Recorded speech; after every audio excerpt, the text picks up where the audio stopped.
વૃંદા કાછડિયા. હવે ધીમે ધીમે આપણે છે ને એક તરફ જવું છે કે બાળકોને ખૂબ જ વધારે પ્રાધાન્ય આપવું છે, કેમ કે આ બધું જ જેના માટે કરીએ છીએ ને એમાં નિમિત્ત બાળકો હોય ને પણ એને આપણે હાવ ખૂણામ કરી દેતા હોય છે. આ સાચું ખોટું?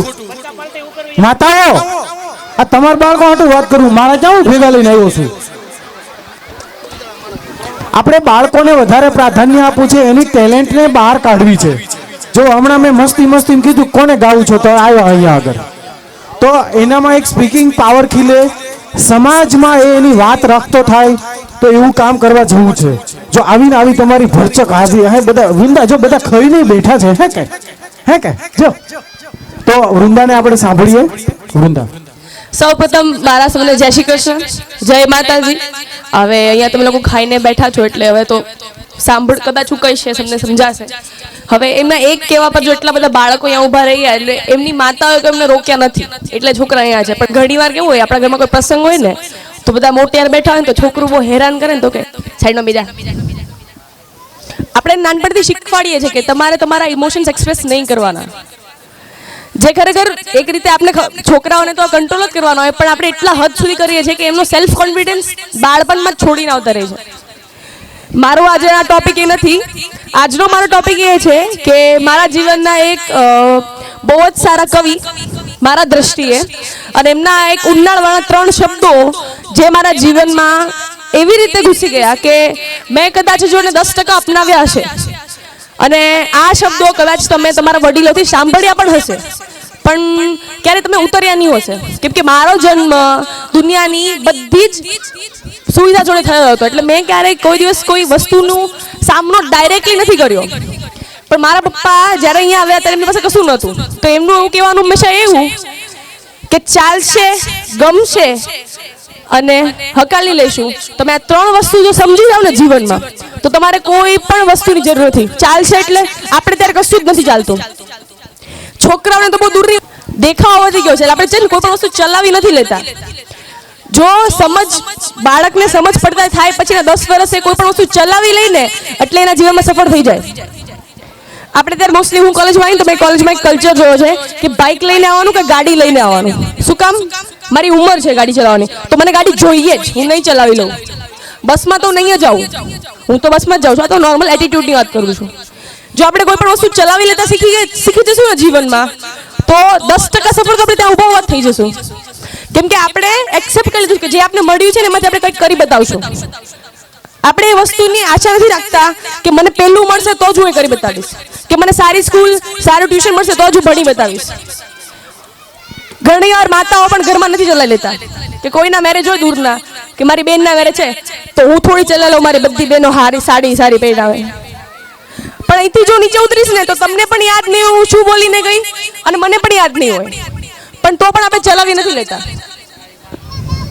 ગમશે, ઘણી વાર આપણે કોઈ વસ્તુ ના ગમતી હોય પણ તો પણ આપણે શું કહીએ ખબર? ચાલશે. આપણા પેરેન્ટ્સ ઘણી વાર ચલાવી લે છે કેમ કે આપને સારું આપવા માંગે છે, પણ આપણે ચલાવી લઈએ છીએ. મને સારો ફોન જ જોઈશે, કેમ કે સારો છે. પણ 10 વર્ષ જો આજે ચલાવી લીધું ને અને ગમાડી લીધી જે વસ્તુ નથી ગમતી, તો પછી ક્યારેય પણ ફ્યુચરમાં એવી વસ્તુ મૂકવી નહીં પડે કે જે તમને ગમે છે, કેમ કે તમે 10 વર્ષ સંઘર્ષ કર્યો છો તમારા જીવનમાં. તો સ્ટાર્ટિંગના 10 વર્ષ કોઈ પણ માણસ સંઘર્ષ કરી લઈને તો એને ક્યારેય પણ કોઈ વસ્તુ ગમતી છોડવી નથી પડતી અને ચલાવી નથી લેવું પડતું, અને કોઈ પણ વસ્તુ ફવાડી નથી લેવી પડતી. અત્યારે નથી ફાવતું મને કોઈ પણ જગ્યાએ કે કોઈ લોકો સાથે, પણ જો આજે મેં એની જોડે ફવાડી લીધું ને તો પછી નેક્સ્ટ 10 વર્ષ પછી મારે નહીં કરવું પડે વસ્તુ.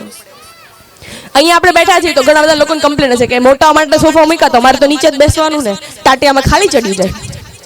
મારી ચડી ગઈ હતી. પણ વસ્તુ શું ખબર, અત્યારે તમે ફવાડી લીધું તો કદાચ એવું બી થાય કે 10 વર્ષ પછી 5 વર્ષ પછી આપણે એટલું ફંડિંગ ભેગું કરી શકીએ તો બધા સોફા પર બેસે. પણ ચલાવી લેવાની બાબત છે. નથી ગમતું તો પણ ચલાવી લેવાની બાબત છે, નથી ફાવતું તો પણ ચલાવી લેવાની બાબત છે. ખાલી જીવનના 5 થી 10 વર્ષ, ખાસ કરીને નવી પરણેલી સ્ત્રીઓ. હું નથી પરણેલી અને મને કોઈ હક પણ નથી તમને કહેવાનો, પણ મેં નોર્મલી જોયું છે મારી બહેનોને કે મારી ફોયો જે લગ્ન થાય કે મારા મમ્મીએ તો મને એવું કીધું તું જેવું ગમે એવું લઈ લેવાનું, પણ ના ગયા ને તો મને એટલાની જ સાડી લઈ દીધી. કદાચ તમને ઓછું લઈ દીધું પણ આગળ જતા તમે એના જ ઘરમાં જવાનો છો ને, તો એ બધો પૈસો તમારો જ છે. પછી ઘણી વાર પેરેન્ટ્સ બી એવું કરે કે આપને કોઈ વસ્તુ આપી ને તમને કે લે મને ન લઈ દીધું, ઓલા મારા ભાઈને કે મારી બેનને લઈ દીધું. એવું ના હોય, કદાચ એમથી કદી ક્યારે છૂટ રહી જાય, પણ એમના મનમાં કોઈ દિવસ ખોટ નથી હોતી. અને ફાવવું, અત્યારના બધા જ મોસ્ટ ઓફ છોકરાની કમ્પ્લેન્ટ છે, મને નથી ફાવતું, મને આ ઓસીકું નહીં ચાલે, મને આ જગ્યા નહીં ચાલે, મને આ ટીવી નહીં ચાલે, મને આ ફોન નહીં ચાલે, મને નથી ફાવતું, મને ખાવાનું નથી ફાવતું. કેમ? કેમ કે બહુ ઓઇલી છે ખાવાનું.